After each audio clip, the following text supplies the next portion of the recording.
বাবরি মসজিদ ভেঙেছে, খুব কষ্ট হয়েছে, এর বিরুদ্ধে আন্দোলনও করেছি, লাভ কিছু হয়নি। কিন্তু আমি আপনাদের বলছি, যে ভেঙেছে তার সঙ্গে আল্লাহর কসম দিয়ে বলছি, হাওড়া জেলা পাবনানে আমার সঙ্গে ফেস টু ফেস কথা হয়েছে। 90,000 টাকা ফি। কত হাজার? 90,000 টাকা নিয়ে ওয়াজ করতে এসেছে, পাইনাম নয়। আমাদের ওয়াজ ওখানে চলবে। যাই হোক, দাওয়াত করেছে, গিয়েছে, আমি সামনাসামনি বলছি, আপনি এত টাকা নেবেন, তাহলে আমি খাবো না, আমি খাবো না। কি বলছে শুনে বাবরি মসজিদের ভাঙার জন্য গিয়েছিল, তার মধ্যে দুটো নায়ক হয়েছিল। একটা নায়কের নাম ছিল বলরাম, আর একটার নাম হলো যোগী। কি বলবো, অসুবিধা হচ্ছে নাকি আপনার? কি নাম? একজনের নাম বলরাম আর একজনের নাম যোগী। এই আদিত্যনাথ যোগী না, নরখাদ, এখনো পশ্চিমবাংলা রয়েছে। কথা বুঝতে পারেননি? দুজনাই গম্বুজে। কোন গম্বুজ? 1992 সাল 6 ডিসেম্বর ভেঙেছে অযোধ্যার গম্বুজ। দুজন ছিল, একজনের নাম হলো বলরাম আর একজনের নাম হলো যোগী। আল্লাহ বলে, ভেঙেছিস যখন মসজিদে, তোদের দুজনকে পানিশমেন্ট সাজা হবে। কিসের সাজা আল্লাহ দিল? একজনের দিল মানসিক রোগ, আর একজনের রোগ দিল শারীরিক রোগ। মানসিক রোগ কে পেল? বলরাম। শারীরিক রোগ কে পেল? যোগী। কিভাবে? যোগী হয়ে গেল অন্ধ। আর বলরাম কি হলো? বাড়ি গিয়ে দাঁড়িয়েছে, বাবা বলছে বেরিয়ে যা, তোর মতো সন্তান যদি আমার সামনে আসিস না কেন? তোর মতো সন্তানকে জন্ম দেওয়া আমার উচিত হয় না। আমার ঘরে মহাভারত আছে, রামায়ণ আছে, ত্রিপিটক আছে, সময় পাই না বলে ওর সঙ্গে সম্পর্ক রাখি না। কিন্তু তুই যে কি অপরাধ করেছিস, আল্লাহর ঘরে হাত দিয়ে ত্যায্য পুত্র দিল। মানসিক রোগ। মার কাছে গিয়েছে, মা বলছে বেরিয়ে যা, তোর মতো সন্তানটাকে গর্বে রাখা আমার উচিত হয়নি। তাড়িয়ে দিল। ইসলামের জন্য যা করছে, লাভ হচ্ছে না লস হচ্ছে? যত আসে হাওয়া দেয়, তত আগুন কি বেড়ে যায়। তো আমি বোঝানোর জন্য বলছি, যে মনে করছে ইসলামের ক্ষতি করছি, যত ক্ষতি করতে চাচ্ছে তত লাভ হচ্ছে না? হচ্ছে না ভাই। আমার ঘরের জওয়ান ছেলেগুলো টুপি মাথায় দিয়ে ঘুরে বেড়াচ্ছে। এই জুলুম যদি না আসতো, আমার ছেলেগুলো টুপি মাথায় দিয়ে ঘুরতো? এই কথা বলেন না। এরাও আমাদের মতো মাঠে নেমেছে। আমরা যুদ্ধ নয়, শান্তি চাই। কি ঠিক কিনা বলেন? মা যখন তাড়িয়ে দিয়েছে, বলছে এবার বিবির কাছে যাই। বিবির কাছে গিয়েছে, যাবা মাত্র বলছে, আমার বাবা না জেনে বুঝে তোর মতো একটা নরপিশাচের সঙ্গে বিয়ে দিয়েছে, তোর মুখ দেখতে চায় না। আমি বাপের বাড়ি চলে যাচ্ছি, তোকে স্বামী বলে গ্রহণ করবো না। ভবঘরে ঘুরছে, এবারে ঘুরছে, ঘুরতে শেষ পর্যন্ত শুধু বলছে, আমার অপরাধটা কেউ মেনে নিল না, আমার অপরাধ কে মেনে নিতে পারে? ভাই, আমার ভুল কেউ মানার নয়, কিন্তু একজন মানে না। হাজারো অন্যায় করবো, যদি একবার আল্লাহ বলে ডেকে ফিরে যাই, আল্লাহ কি তাড়িয়ে দেবেন নাকি? কথা বলে সবাই তাড়িয়ে দেবে, আমার আল্লাহ তাড়িয়ে দেবে? ও তখন বলছে, এত মানুষের কাছে গেছি, কেউ আমাকে নিল না, কেউ আমাকে সম্মান করলো না, তাড়িয়ে দিল। আমাকে কে অপরাধকে ক্ষমা করে মেনে নিতে পারে? সেদিন আমার রাসূলুল্লাহর কথা মনে পড়েছে, বেলালের মতো মানুষটার কথা মনে পড়তে সেদিন বলছে, আমি এই কথাটা মনে পড়তে ওলি সাহেবের কাছে গিয়ে ঈমানের কলিমা পড়ে মুসলমান হয়ে নামটা চেঞ্জ করেছি, আমার পরনের পোশাকটা চেঞ্জ করেছি, মুখে দাড়ি ছিল না দাড়ি রেখেছি, মাথায় টুপি ছিল না টুপি পরেছি, আমার জামাটা ছিল ছোট, আমি হাঁটু ঢাকা জামা পরেছি। আপনারা দেখেছেন না দেখেননি যে বলরাম বর্তমানে নামাজের মুসল্লায় দাঁড়িয়ে খাবার দিকে মুখ করে 5 ওয়াক্ত নামাজ আদায় করছে। বলছে আমি আমার জীবনে ভুল করে একটা মসজিদের গম্বুজ ভেঙেছি, কলেমা পড়ার পরে ভুলটাকে ভুল বুঝে এই পর্যন্ত আল্লাহ 80টা মসজিদের কাজ করিয়ে দিয়েছেন। জোরে বলুন সুবহানাল্লাহ, চিল্লে বলুন সুবহানাল্লাহ। আপনারা বলুন লাভ হয়েছে।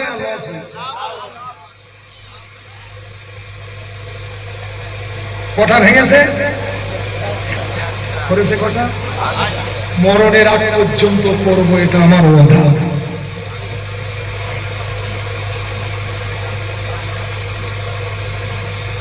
কথা বোঝা গেল কিছু? হ্যাঁ, যোগীর চোখ খারাপ হয়ে গেছে, কোথায় যাব? কত ডাক্তার ওঝাপতি দেখিয়েছে, পরিবর্তন নয়। যোগীর বাবা মসজিদ ইমাম সাহেবের কাছে গিয়ে বলছে আমার আর যাবার জায়গা নাই, সব ডাক্তার শেষ, তোমার কাছে এসেছি বাবা। আমার মনে হচ্ছে আমার ছেলের অপরাধ আল্লাহর ঘরে আঘাত করা, একটু আল্লাহর কাছে দোয়া করো না। দোয়াটা কিভাবে চাচ্ছে দেখুন। ও বাবা মসজিদ ইমাম সাহেব, আমার ছেলের চোখের দৃষ্টিটা ঘিরিয়ে ফেলেছে, একটাই কারণ, আল্লাহর ঘরে অপরাধ করার কারণে। আমি এসেছি মাত্র তোমার কাছে, আল্লাহর কাছে হাত তুলে দোয়া করো আমার ছেলের আল্লাহ যদি চোখের দৃষ্টি ফিরিয়ে দেয়, আমরা সপরিবারে ইমানের কলেমা পড়ে মুসলমান হয়ে যাবে। জোরে বলা যাবে সুবহানাল্লাহ, জোরে বলা যাবে সুবহানাল্লাহ। আপনাদের কি জানা আছে বিশ্ব নবীকে আবু জেহেল মেরেছে? অসুবিধা হচ্ছে নাকি আপনাদের? জোরে তকবীর জানেন, নারে তাকবীর। তার মানে মনে হচ্ছে কিছু লোকের ভালো লাগছে, কিছু লোকের খারাপ লাগছে, এরকম মনে হয়। আওয়াজটা সবাই করেছে, জোরে দেন না, আল্লাহকে ডাকে ডাকেন, নারে তাকবীর। আরে এখন তো গভীর রাত, আমরা এই আওয়াজ শুনবো, কি বলবো তোদের, কটা কথা বলবো। এ ভাই, আমি আগে বলেছিলাম না ইমানি শক্তি বেশি না রাজ ক্ষমতার শক্তি বেশি? প্রমাণ দেখান, প্রমাণ দেওয়া যাবে? আছে? কাল চলে যাবেন বেলা চাপায়, একটা মাটির তলায় ঘর ডুবি আছে, আর একটা বেলা চাপা নয়, হাড়োয়ার মাটি আলো করে শুয়ে আছে। কে? ওখানে আছে ঘরে চন্দ্রক্ষেত্র রাজা, আর এখানে আছে কে? 22 জন আউলিয়ার একজন আউলিয়া, নাম তার গোরাচাঁদ ওরফে আব্বাস আলী রহমাতুল্লাহ আলাইহি। জোরে বলি সুবহানাল্লাহ।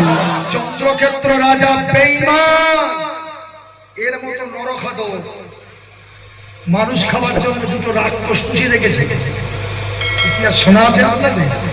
একটা রাক্ষসের নাম ছিল আকানন্দ, আর একটার নাম ছিল বাকানন্দ। রোজ একটা করে মানুষ পথ দিতে হতো, রাক্ষসেরা খাবে। রাজার আইন না দিলে বিপদ আছে, সবাই খোরাক জোগাড় করে রেখেছে। এই রাক্ষসের কথা বলছি, ফকির সাহেবকে বলছে আমার রাজ্যে বাস করবি, আবার আমার বিরুদ্ধে কথা বলবি।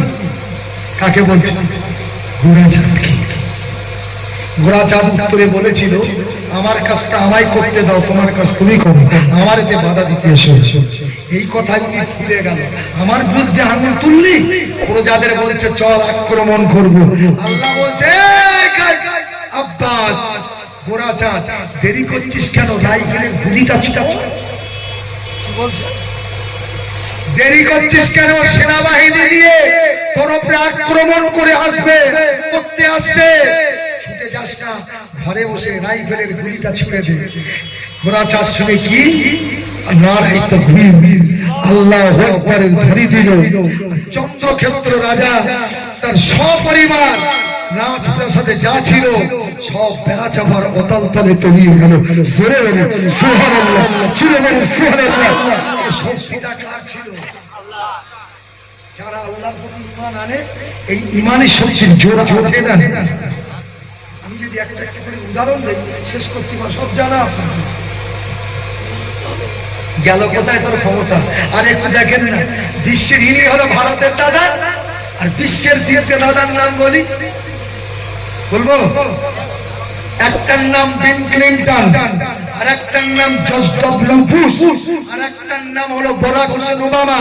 এ হলো ভারতের দাদা, এরা হলেন বিশ্বের দাদা। ওটা এমন মজা মুছে দিল, ওদের নামের তালিকা পাওয়া যাচ্ছে বলে মনে হয়। গন্ধ পাওয়া যায় না। এটা যদি খোদা মনে করে নিমেষে শেষ করতে পারে না, পারে না। আমার আল্লাহ বলছে তোর দ্বারাই তো আমার বান্দাদের ঈমানকে মজবুত করে দেবে। কথা বোঝা গেল না? আল্লাহ নবীকে কাফেররা গাল দিচ্ছে, হাত পুরো নবী তুমিও শেষ, তোমার ইসলাম কি বলতো গাল দিচ্ছে নবীকে, তুমিও শেষ, তোমার ইসলাম শেষ। তার মানে মেয়ে রয়েছে, ছেলে নেই। আমার গাল দেয় আল্লাহ খুশি মনে নবীর উপর একটা সূরা নাযিল করে। আমি আপনি হলে কি বলতো? বোম মেরে শেষ না করে দে, সূরা দিলে কিরে। আমি বলেছি নবীকে গাল দিয়েছে, আমাদের লাভ হয়েছে। কি বলেছি না বলি? এবার দেখুন, লক্ষ্য করুন, এই নবী যখন বলেছেন আল্লাহ বলছেন একটা সূরা দিয়েছেন, সূরাটার নাম হলো কোরআন শরীফ 30 পারা, সবচেয়ে ছোট সূরা। সূরাটার নাম হলো কাউসার। কিসের সূরা? কাউসার। আল্লাহ কি বলেছেন? বিসমিল্লাহির রহমানির রহিম, ইন্না আতাইনাকাল কাউসার। নিশ্চয়ই আমি আল্লাহ একদল বান্দা বান্দি দিগকে কাউসারের পানি পান করাবো। পানি কখন প্রয়োজন হয়? পিপাসা লাগলে প্রয়োজন হয়। আমরা তো ঠান্ডা পানি খাই, দুনিয়ার কোনো ঠান্ডা পানি নাই। রাসূলুল্লাহ বলেছে ওই পানি যদি কেউ একবার পান করে 70 বছরের পানি পিপাসা লাগবে না। পুরো বলা যাবে সুবহানাল্লাহ। সাল্লি লিরাব্বিকা ওয়ারফার খাবে। আল্লাহ বলে দিয়েছে যারা 5 ওয়াক্ত নামাজ আদায় করবে, আল্লাহর দেওয়া মালগুলো আল্লাহর রাস্তায় ব্যবহার করে দেবে, ওদেরকে আল্লাহ কাউসারের পানি খাওয়াবে। শেষে আমার নবীকে আল্লাহ বলছেন হাবিব গো, দুনিয়ার জমিনে যারা তোমাকে গালি দিয়ে বলে তুমি অশেষ, তোমার ইসলাম অশেষ, ওদেরকে বলে দাও আমি আল্লাহ দুনিয়ার জমিনে কাউকে 10টা বেটা দিয়ে বাপ বানিয়েছি, 8টা বেটা দিয়ে বাপ বানিয়েছি, 7টা বেটা দিয়ে বাপ বানিয়েছি, 2 বেটা দিয়ে বাপ বানিয়েছি, আর একটা বেটা দিয়ে বাপ বানিয়েছি। আমার হাবিব তোমাকে আমি আল্লাহ কত বেটা দিয়েছি তুমি জানো না? তবে শোনো, ইন্না শানিয়াকা ওয়ালা বাতা। নবী তোমাকে যারা গাল দেয় তুমিও শেষ, তোমার ইসলাম শেষ। কেন? তোমার বেটা নাই। আল্লাহর নবীকে আল্লাহ বলে হবে তোমাকে আমি আল্লাহ কত বেটার বাপ করেছি। ইন্না শানিয়াকা ওয়ালা বাতা। আল্লাহ বলে হাবিব যাদেরকে আমি কাউসারের পানি পান করাবো ওই মানুষগুলো হবে সব তোমার বেটা, তুমি হবে তাদের সবার পিতা। জোরে বলা যাবে সুবহানাল্লাহ। শুনেছে না বলেনি? ভাই আমাদের লাভ হয় কি ভাই? ঠিক কি বলে? যত মারবি তত লাভ। বাবা বলছে ওরে ইমাম সাহেব হাত তুলে দোয়া করো, আমার ছেলে যদি চোখের দৃষ্টি ফিরে পায় অবশ্যই আমরা সপরিবারে ঈমানের কলেমা পড়ে মুসলমান হয়ে যাবে। ইমাম সাহেব হাত তুলেছে, ও রব্বুল আলামিন আল্লাহ এই মানুষটা এমন কথা বলে তুমি ওর ছেলের চোখের দৃষ্টি ফিরিয়ে দাও। ইমাম সাহেব আল্লাহ বলে দিবি চোখের জন্য দোয়া করছো। ফকির বাবা বাড়ি যাচ্ছ, ও মুসলমানের ছেলেরা বাড়ি যাবার পথে ছেলে দূর থেকে আওয়াজ দিয়ে ডাকছে বাবা কোথায় গিয়েছিলে, এত দেরি হয়ে গেল। বাবা তখন বলে ছেলে চোখে দেখতে পাই না, আমি রাস্তার উপরে দেখতে পেলে কেমন করে? বলছে বাবা ছেলে তুমি কেমন করে দেখলে? বলছে বাবা জানি না, আপনি আমার চোখের দৃষ্টি আবার ফিরিয়ে নিয়েছি। জোরে বলে যাবে সুবহানাল্লাহ। ছেলে তখন বাবা তখন বলেছিল ও বাবা ছেলে চোখে কোনো রোগ হয়নি, এটা খোদার গজব ছিল, ঘরে আক্রমণ করার জন্য তোর চোখের দৃষ্টি আল্লাহ কেড়ে নিয়েছে। আমি ইমাম সাহেবকে বলে দিয়ে এসেছি আমার ছেলের চোখের দৃষ্টি যদি আল্লাহ ফিরে পায় সপরিবারে কালেমা পড়ে মুসলমান হয়ে যাবে। চলো বাবা দেরি করো না, যে মসজিদ ভেঙেছে ওই মসজিদের মালিক আল্লাহ তোমার চোখের দৃষ্টি ফিরিয়ে দিয়েছে। চলো সেই এক আল্লাহ বলে স্বীকার করার জন্য মনি সাহেবের কাছে যায়। সপরিবারে গেল, ইমাম সাহেবের কাছে গিয়ে মুসলমান হওয়ার পরে সিদ্ধান্ত নিল এই অবস্থায় যদি আমরা এখানে থাকি শত্রুরা গুলি করে করে ফেলবে। এখন বর্তমানে তারা দিল্লির জমিনে সপরিবারে বসবাস করছে। কথা বুঝতে পেরেছেন? আচ্ছা ভাই ওদের মসজিদ না ভাঙলো সপরিবার ঈমান আনতো। আবু জেহেল নবীকে মেরেছে, নবী পাহাড়ের মাথায় বসে কাঁদছে। রাস্তা দিয়ে যাচ্ছেন নবীর চাচা হযরত আমির হামজা। এই ছেলেরা বলছে আজ মুহাম্মাদের বাপ মা যদি থাকতো আবু জেহেলকে মেরে প্রতিশোধ নিত। আমির হামজা জানতে পেরে পাগলের মতো দৌড়ে দৌড়ে দৌড়ে গিয়ে দেখে পাহাড়ের নিচে আবু জেহেল দাঁড়িয়ে দাঁড়িয়ে মেরে সত্যি হয়নি গালি দিচ্ছে। আল্লাহর নবীর সঙ্গে কি করলো?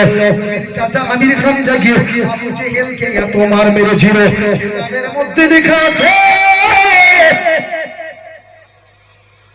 মনে হয় আবু জেহেল আর বাঁচবে না, জমিনে পড়ে গড়াগড়ি খায়। আমার রাসূলুল্লাহর কাছে আমির হামজা যায়, আমার রাসূলুল্লাহর কাছে গিয়ে পিছন দিক দিয়ে বলেছিল, বাবা ভাতিজা আবু জেহেল তোকে মেরেছে, আমি প্রতিশোধ দিয়েছি। রাসূল মুখটা ঘুরিয়ে বলেছিল, ও চাচা ভুল করেছো, আমায় মেরেছে বলে তুমি প্রতিশোধ কেন নিয়েছো?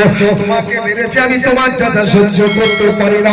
আল্লাহর নবী বলেছিল, চাচা জন্য আমি দোয়া করি, তুমি কেন তাকে মারলে? আল্লাহর নবী বলছে মেরে ভুল করেছো। আমি বলছে বাবা তোমার রক্তাক্ত করে দিয়েছে, আমি কি সহ্য করতে পারি? আল্লাহর নবী বলেছিল, ও চাচা যার একটা কথা জিজ্ঞাসা করি, বলো আবু জেহেল আমায় মেরেছে, আপনি বলেন আমায় কি মারতে পারতো? যদি আবু জেহেলের থেকে মক্কার জমিনে আমার ভোটার সংখ্যা বেশি হতো।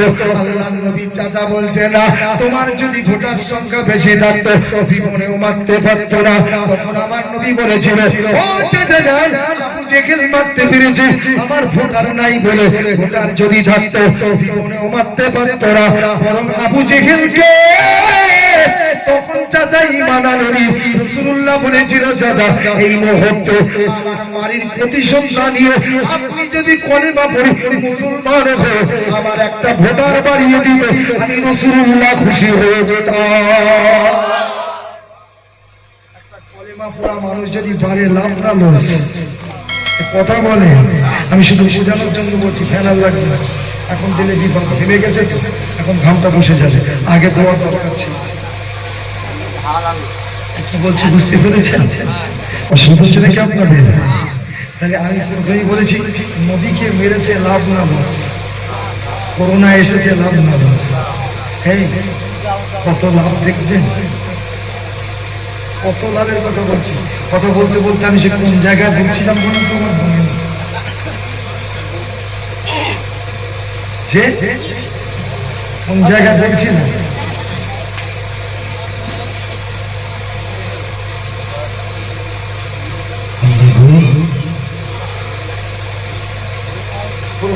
বলেছিলাম ওয়াজ যদি শুনতাম, ওমর না হলে ওমরের মতো হতে পারতাম, ওমর হতাম না ওমরের মতো হতে পারতাম।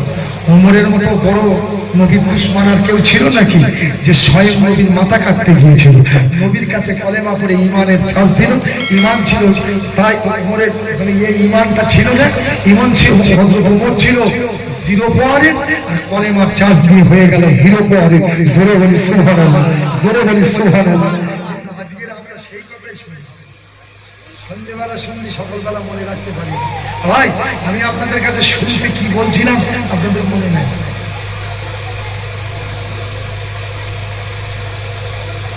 আমার তো ভুলে গেছি, তার তো নাই যে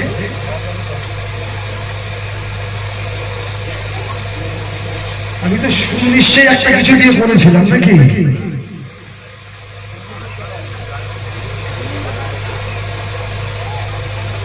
দোষরে আল্লাহুম্মা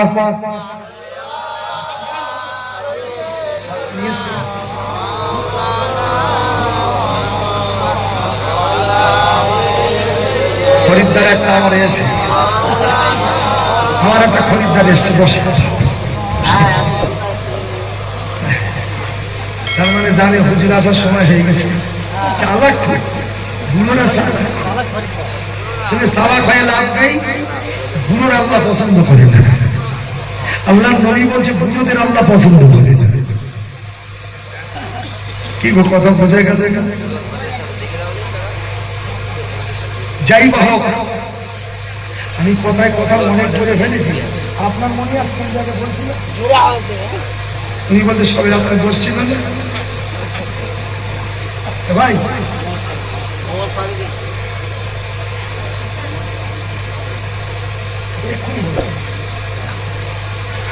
সকালের খবর না দে, সন্ধ্যেবেলার খবর দিচ্ছে। ও যাক, আমি শুরু করি ভাই। না, দরুদ সম্পর্কে তো আলোচনা করছিল। বলেছি এর ওজন যদি করি বড় পাল্লা, তাই না? কত বড় পাল্লা আছে নাকি? দরুদের ফজিলাত মহা পাল্লা দুনিয়া আছে নাকি? যে দরুদ মানুষকে জান্নাত দিতে পারে। জোরে বলি সুবহানাল্লাহ, জোরে বলি সুবহানাল্লাহ। দরুদ ব্যতীত কেউ জান্নাতে যেতে পারবে? দরুদ ব্যতীত কেউ জান্নাতে যেতে পারবে নাকি? দরুদটাকে বিশ্বনবী মুহাম্মদ মুস্তাফা সাল্লাল্লাহু আলাইহি ওয়াসাল্লাম, তাহলে একটু সেই নবীর শানে উচ্চ আওয়াজে এতগুলো কথা বলেছি, একটু দরুদ শরীফ পড়তে পারবেন? কি গো, পারবেন তো? যদি জেগে থাকেন তাহলে জোরে পড়ে আল্লাহুম্মা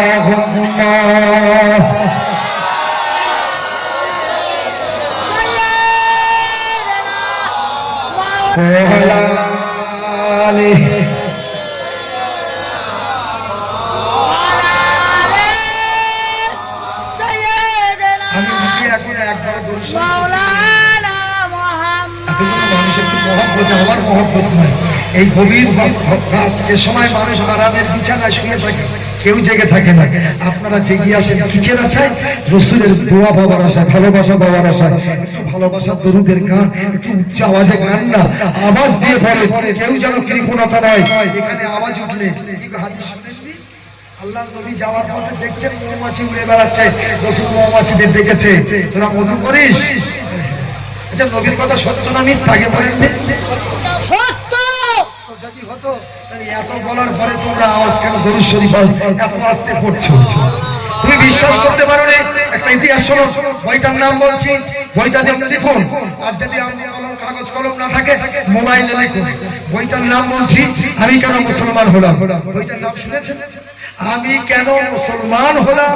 এই বইয়ের ভিতরে দিয়েছে লন্ডনের জমিনে খ্রিস্টান ঘরের একটা ছেলে, তুমি মুসলমান, নবীকে নবী বলে মেনে কতটা বিশ্বাস করো, সে নবীকে মানেনি, নবীকে কত বিশ্বাস করেছে করে দেবে। বইটার নাম বলেছে আমি কেন মুসলমান হলাম। ওই বইয়ের ভিতরে দিয়েছে লন্ডনের জমিনে একটা ওয়াজের মাহফিল হচ্ছে।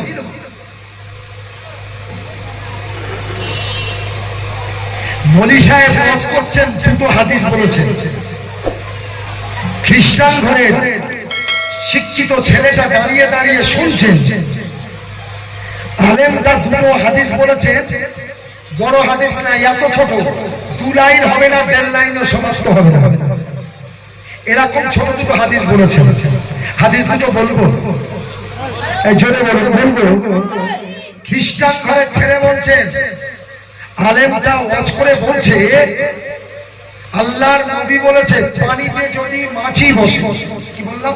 মাছি। মন দিয়ে শুনবেন, পানিতে যদি মাছি বসে, মাছিটা তাড়িয়ে দিয়ে ওই পানি খাবে।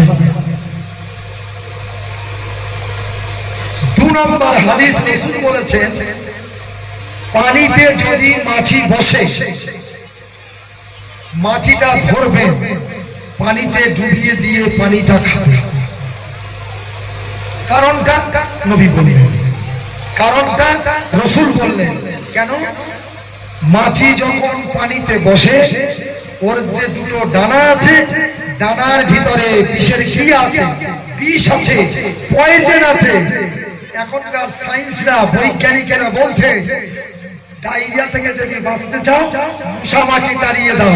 ও পেল কোথায়? ওর বাপের ক্ষমতা ছিল না জানার।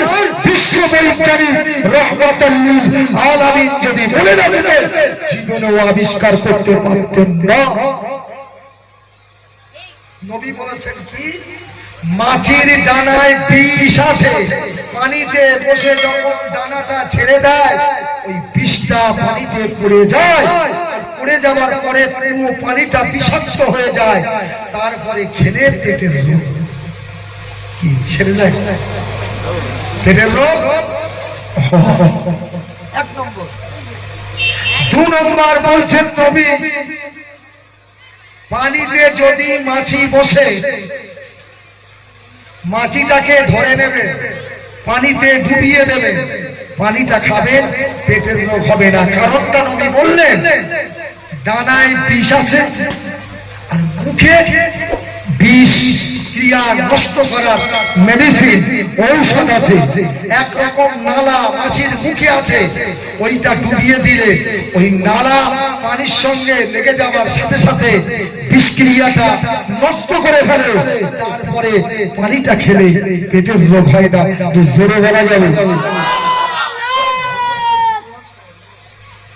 মাইকটা তো ভালো না, গলা টানছে, আবার গলাও ভালো,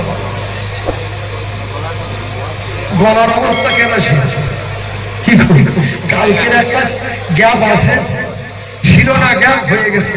শয়ে বরাতে যদি কাজ হতো, শয়ে বরাতের দিনে একটা জেকের মজলিসের দোয়ার ছিল, ওরা আজকে ডাকতেছে বলে হুজুর বার হয়েছে কেন? কাল তো কাটে, তাহলে না হুজুর আসতো শয়ে বরাত। আমি বলি এবার দুদিন হবে, কাল হবে, কি করবো? এখন সব গ্রুপ পাস। আমি বলছি আজকের এই এটিমিট হয়ে যাক, কাল বিটিমিট হবে, ঠিক কি না বলে? এখন তো সব কিছু হচ্ছে, সব জোড়া জোড়া, ভুল বুঝবেন না। আমি এখন বলছি কাল দিনটা একটু রেস্ট পাবো, কিন্তু পাওয়ার মধ্যে আপনাদের কাছে যখন এসেছি, পেয়েছি আপনাদের, দুটো কথা ভাঙা গলায় বলি, একটু নেন। দুটো হাদিস বলেছেন, শুনেছে কে? আমার মতো মানুষও শুনেছে, আর এই খ্রিস্টান ঘরের ছেলেটাও শুনেছে। ও শুনে চিন্তা করছে এটা কত সত্য হবে, শুনে বলছে কত সত্য হবে। ছেলেটা বলছে যাচাই করার জন্য বাড়িতে গেলাম, প্রথম অবস্থায় একটা পানির পাত্র নিয়ে বসিয়ে দিলাম। কোথায় ছিল অপেক্ষা, মানে আমি অপেক্ষা করছিলাম। মাছিটা যখন উড়ে এসে পানিতে বসেছে, দানাটা বিছিয়ে দিয়েছে, আমি মাছিটাকে দাঁড়িয়ে দিয়ে পানিটা ল্যাবরেটরিতে নিয়ে ডাক্তারকে বলেছি পরীক্ষা করে রিপোর্টটা দিলে। ডাক্তার পানিটা নিয়ে রিপোর্ট দিল, পানিটা বিষাক্ত, খাবেন না, পেটের রোগ হবে। ছেলেটা বলছে এক নম্বরটা বিশ্বাস হলো, নম্বর বাড়িতে এসেছি, পানি বসিয়ে দিয়েছি, মাছি বসেছে, মাছিটা ধরেছি, পানিতে ডুবিয়ে দিয়ে আমি পানিটা নিয়ে পরীক্ষা করতে গেছি। পরীক্ষা করে আমাকে রিপোর্ট দিয়েছিল পানিটা পান করবে, পানিটা সতর্ক পানি আছে, খেলে কোনো পেটের রোগ হবে না। সেদিন আমি লন্ডনের জামিনে দাঁড়িয়ে দাঁড়িয়ে চিন্তা করেছি, যদি এই ছোট্ট ছোট্ট দুটো মুহাম্মাদের জবানের কথা সত্য হয়, নিশ্চয়ই মুহাম্মদ সাল্লাল্লাহু যে কলেমার দাওয়াত দিয়েছে ওটাকেও সত্য মনে করে আমি লন্ডনের মাটিতে দাঁড়িয়ে খ্রিস্টানের ছেলে কলেমা পড়ে মুসলমান হয়ে গেলাম। জোরে বলা যাবে খ্রিস্টানের ছেলে যদি পরিবর্তন হয়, কলেমার ঘরে জন্ম নিয়েছি, আমরা কি নবীর কথা শুনে পরিবর্তন হতে পেরেছি? একটা পরিবর্তনের কথা বলি, মসজিদে মুসল্লি বেড়েছে না পারেনি? বলুন কি মুসল্লি বেড়েছে? শোনো, জামাতে নামাজের সময় মোবাইলটা অফ করে রেখে দিয়েছে। মিথ্যা যদি বলি খোদা যেন জিভ কেটে দেয়, চলন্ত প্রমাণ আছে বলে বলছি, কেননা কথাটা যেটা বলতে হয় জেনে বলতে হয়। মুসলমানের ছেলেরা বেরিয়াখানা মসজিদে ইমামের নামাজ পড়েছি, বেরিয়ে আসছে এক ভদ্রলোক, আমি চিনি লোকটা, তবে নাম জানিনি। দেখি মোবাইলটা অফ করা ছিল বলে মোবাইলটা বার করেছে, সুইচটা যেমনি খুলেছে, ওর কাছে একটা লোক টাকা পাবে বলে ফোন করেছে, ফোনটা ধরেছে, জিজ্ঞাসা করছে তুই কোথায় আছিস? বলে আমি কলকাতায় আছি। কি সত্যি বলেছে না মিথ্যে বলেছে? জিনা করা বড় পাপ না মিথ্যে কথা বলা বড় পাপ? ইরে মুসলমান, মসজিদ সারে না, সেখানে দাঁড়িয়ে মিথ্যে কথা, খোদার কথা আসবে না, আসবে না। আল্লাহর নবীর জামানায় মানুষ কেনা বেচা হতো, আর মানুষ কেনা বেচা হতো না, যেটাকে আইয়ামে জাহিলিয়াতের যুগ বলা হয়। বর্তমানে কলেমাধারী মুসলমানেরা মানুষ বিক্রি করছে না, করে না, ছেলেতে টাকা নিচ্ছে, ওটা বলি না। ভাইজান, আমি আমার অর্ধাঙ্গিনীকে বলছি কোম্পানিকে দিয়ে আমার কিছু টাকা দিতে হবে, যদি টাকা দাও মাসে মাসে ক্লিয়ার করবো, না করতে পারলে আমার বউটা তোমার দিয়ে দেওয়া হবে।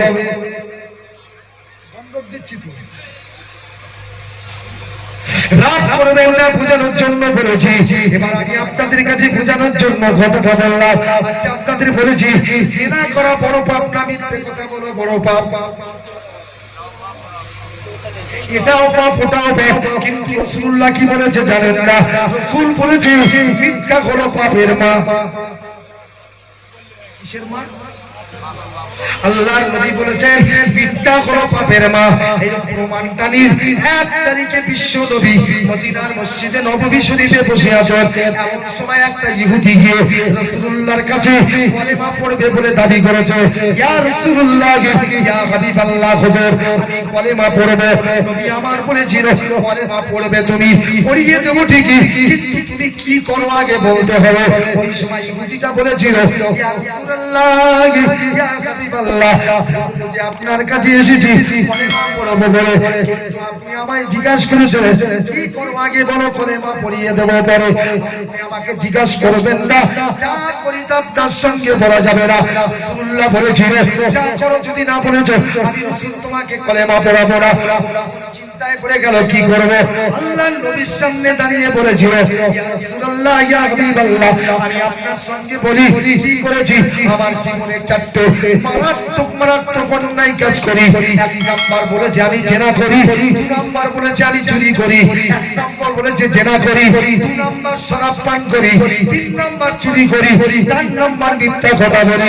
রাসূলুল্লাহ বলেছে তুমি যে কলেমা পড়তে এসেছো আমি তোমাকে একটা কথা জিজ্ঞাসা করি, তোমার এই যে 4টা গুণের কথা বলেছো একটা তোমাকে ছাড়তে বলবো, তুমি কি ছাড়বে?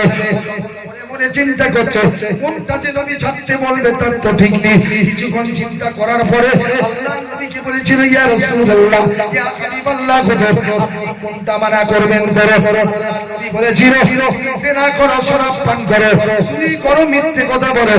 নবী বলছি আজকে তোমার আর মিথ্যে কথা বলা হবে না।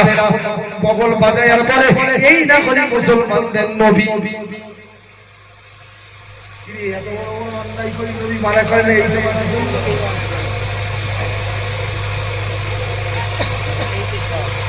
অসুবিধা হচ্ছে নাকি আপনাদের?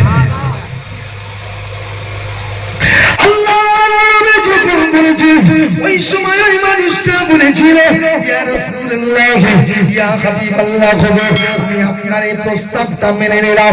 নবী আমার বলেছিল শুধু কথাটা মানলে হবে না, পরীক্ষা করব। যাও আজ তুমি বাড়ি চলে যাও। কি করবে? আমার কাছে কাল সকালে এসে সত্য কথা বলতে হবে। ও তখন বাড়ি যাচ্ছে, নবী দেখেছে, তুমি সত্যি কথা বলবে। জি হুজুর বলবো। আমার বাড়ি চলে যায়। রাসূলুল্লাহ দেখেছে সত্যি কথা বলবে, জি হুজুর বলবো। আবার বাড়ি যায়, আবার নবী দেখেছে সত্য কথা বলবে, জি হুজুর বলবে। এইভাবে 3 বার বলার পরে ও বাড়ি চলে গেল। ওদিকে বাড়িতে যাওয়া মাত্র বেবিচারিণী মহিলাটা শরাবের বোতলটা হাতে নিয়ে কেটে দাঁড়িয়ে আওয়াজ দিয়ে বলেছিল জাহাবানা এত কোন কোথায় ছিল? আমি যে আপনার জন্য ইন্তজার করি, অপেক্ষা করি, আপনি কেন দেরি করলেন? কোথায় ছিলেন? কি বৃত্তান্ত জানতে চাইলেন? ওই সময় বলেছিল কি রে, আপনি যখন এসেছেন দেরিতে, আর দেরি না করে আসো, শরাব পান করো, দুজনা মস্তি করবো। ও তখন মাথাটা নিচু করে চিন্তা করছে আমি যদি শরাবের বোতলটা নিয়ে খাই, ওর সঙ্গে মস্তিতে মেতে যাই, কাল সকালে যদি রাসূলুল্লাহর কাছে যাই, নবী যদি জিজ্ঞাসা করে কি করেছিলে, এই পাপের কথাটা নবীকে কেমন করে বলবো?